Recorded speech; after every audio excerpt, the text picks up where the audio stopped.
മോഡിയുടെ വരവോടുകൂടി നല്ലൊരു വ്യത്യാസം കാണുമെന്ന് പ്രതീക്ഷിക്കുന്നു. ഈ വരുന്ന ഇലക്ഷന്, അസംബ്ലി ഇലക്ഷന് നല്ലൊരു ശതമാനം വോട്ട് NDA സഖ്യത്തിന് പിടിക്കാൻ പറ്റുമെന്ന് നല്ല പ്രതീക്ഷയുണ്ട്. കാരണം ഇപ്പോഴത്തിൽ കേരളത്തിൽ നടക്കുന്ന ഈ രാഷ്ട്രീയ സംഭവവികാസങ്ങൾ സംബന്ധിച്ച് ജനങ്ങൾ മടുത്തു, പൊറുതിമുട്ടി മറ്റൊരു ഭരണ സംവിധാനത്തെ ആഗ്രഹിക്കുന്നുണ്ട്. മൂന്നാം മുന്നണി ഭരണം ജനങ്ങൾ തീർച്ചയായിട്ടും കേരള ജനത ആഗ്രഹിക്കുന്നുണ്ട്.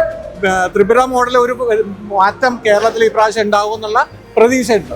ഇതുവരെയുള്ളതിനേക്കാൾ നല്ല ഭൂരിപക്ഷം കിട്ടും, നല്ല നല്ല നേതാക്കളെ കിട്ടുമെന്ന് ഞങ്ങൾ വിചാരിക്കുന്നു. 75% ഗുണം ചെയ്യും വരവ്.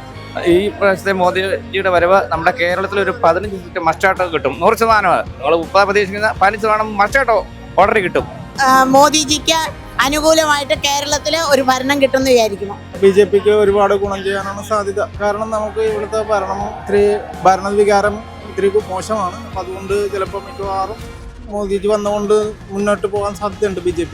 മോദിയുടെ വരവ് കേരളത്തിൽ NDAക്ക് 75% പ്രയോജനപ്പെടും. കേന്ദ്ര ഗവൺമെന്റിന്റെ നല്ല പ്രവൃത്തി, മോദിജിയുടെ നല്ല വികസന പ്രവർത്തനങ്ങൾ, ഇതെല്ലാം കൊണ്ട് കൃത്യമായിട്ട് ഫലം ചെയ്യും. നല്ല രീതിയിൽ ഗുണം ചെയ്യും എന്നാണ് ഞാൻ പറയുന്നത്. കാരണം 2020യും ഇപ്പം താമരയും കൂടെ ഒന്നിച്ച് NDA സഖ്യം ഒന്നായതുകൊണ്ട് നല്ല രീതിയിൽ വിജയിക്കും എന്നാണ് ഞങ്ങളുടെയൊക്കെ ഒരു അഭിപ്രായം.